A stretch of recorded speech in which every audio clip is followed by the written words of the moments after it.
Washington Post columnist Max Boot. He's a senior fellow at the Council on Foreign Relations. And Max, your most recent column for the Washington Post is entitled "The GOP Can't Be Saved. Center-right voters need to become Biden's Republicans." And in it, you write in part this: the GOP remains a cult of personality for the worst president in the United States history.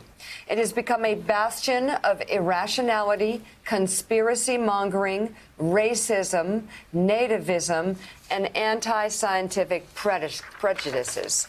Centrists have a binary choice: support either an increasingly extremist and obstructionist Republican Party or a Democratic Party that, under President Biden, is working to solve our most pressing problems. Biden is governing from the new center, while Republicans are increasingly catering to the far right with shrill, divisive rhetoric and anti-democratic actions, such as bills to restrict voting. Under those circumstances, those of us on the center-right can't afford a third-party flirtation. Max, we need to become Biden Republicans. Yeah, Max, progressives certainly need to be warned and certainly need to prepare themselves for that reality, because you just look at the suburbs of Atlanta. You have the suburbs of Atlanta that always voted for Republicans, at least in the last 30, 40 years, always voted for Republican presidents, would always lift Republican presidential candidates to victory, and they're leaving. That's happening in suburbs from Charlotte to Phoenix. And where are those people going to go? Well, I mean, I don't know about you. I'm an independent. But at some point, they're going to have to make a decision. And chances are good as the Republican Party turns further and further inward on themselves, and they're talking about Dr. Seuss and they're talking about Mr. Potato Head, they're going to become conservative Democrats. And when that happens, the Democratic Party is going to expand. There's likely going to be an FDR-style coalition where suddenly southern states are going to start falling in the Democratic Party's hands. And it's going to become the dominant political force in American politics, but it is not going to be a center-left party. If these trends, and again, I know nowhere else where former Republicans and conservatives who support liberal democracy go, if they're going to a party, than the Democratic Party. So that party expands and becomes more moderate, becomes a little more conservative than it is right now, right? Yeah, no, I think that's exactly right, Joe. I mean, this feels to me like a moment like the early 1980s, when, remember, we had the Reagan Democrats who thought that the Democratic Party was too left-wing, went to the Republican Party. Those were the blue-collar type of voters who made the Republican Party more populist, provided a huge part of the Reagan coalition. And I think we're seeing something very similar going on right now with a very different demographic, because you still have the people who are high school graduates. They're still staying in the Republican Party. White high school graduates are staying in the Republican Party.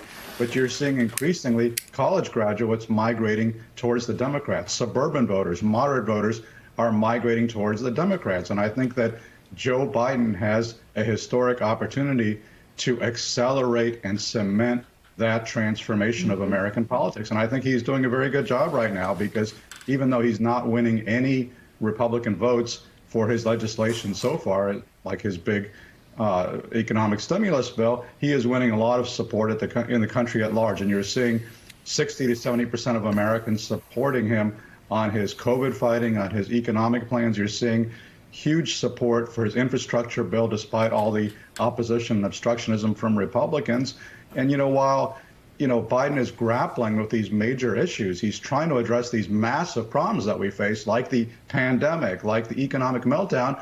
As you say, what are Republicans talking about? They're talking about Dr. Seuss and Potato Head. They're trying to wage these culture wars because they know that's what their base likes. That's what keeps the cash registers ringing. That's what keeps Fox viewers excited. But they're increasingly tangential to the real business of American politics and the real business of American governance. And, Republicans are just marginalizing themselves in this alternative universe of alternative facts where, Democrats seem much more centrist and much more pragmatic right now, which I think will further accelerate this shift in American politics. John Meacham is with us and has a question. John. Max, when you talk to people who aren't signing on immediately to your Biden Republican platform, what do they say?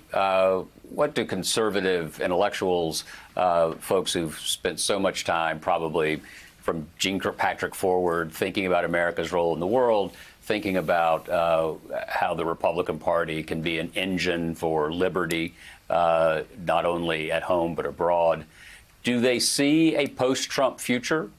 Or at this point, is everybody just hunkered down and waiting to see if everything passes? Well, it's hard for John. It's hard for me to even talk about who are the conservative intellectuals anymore, because I think there has been a massive bifurcation during the Trump era. And you've had some of these so-called conservative intellectuals who have just become Trump lapdogs and Trump apologists who have gone deep into the swamps of nativism, nationalism, xenophobia, and I think have no credibility left as true intellectual leaders of the party. And then you have others, folks like Bill Kristol and others, and myself included, who have basically thrown up our hands in disgust at the Republican Party and just feel very hopeless right now. There are certainly some folks, I think some moderate, sensible folks like Adam Kinzinger and others who are still, the congressman from Illinois, who are still fighting for the future of the Republican Party. But right now, just looking at the trend lines, to me, it looks pretty hopeless when, there was just this new poll that came out which showed that 60% of Republicans think that the 2020 election was stolen from Trump, and 55% think that the Capitol attack on January 6th was led by left-wing elements trying to frame the Trumpists. I mean, this is just literally insanity, but that is what is believed by a majority of the party. So, on issue after issue, I just think Republicans under Trump have betrayed everything they used to stand for. They are no longer the party of fiscal responsibility. They are no longer the party of international leadership. They are no longer the party of free trade. They are certainly no longer the party of morality and family values. They're no longer the party of law enforcement after the way that Trump trashed the FBI and other law enforcement agencies.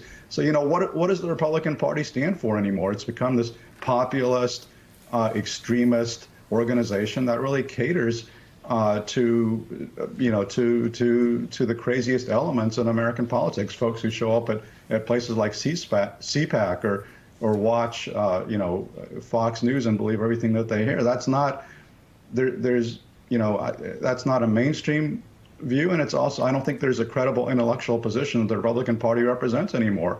They're not. Yeah. It's not the Republican Party of the 1980s. I'm sad to say.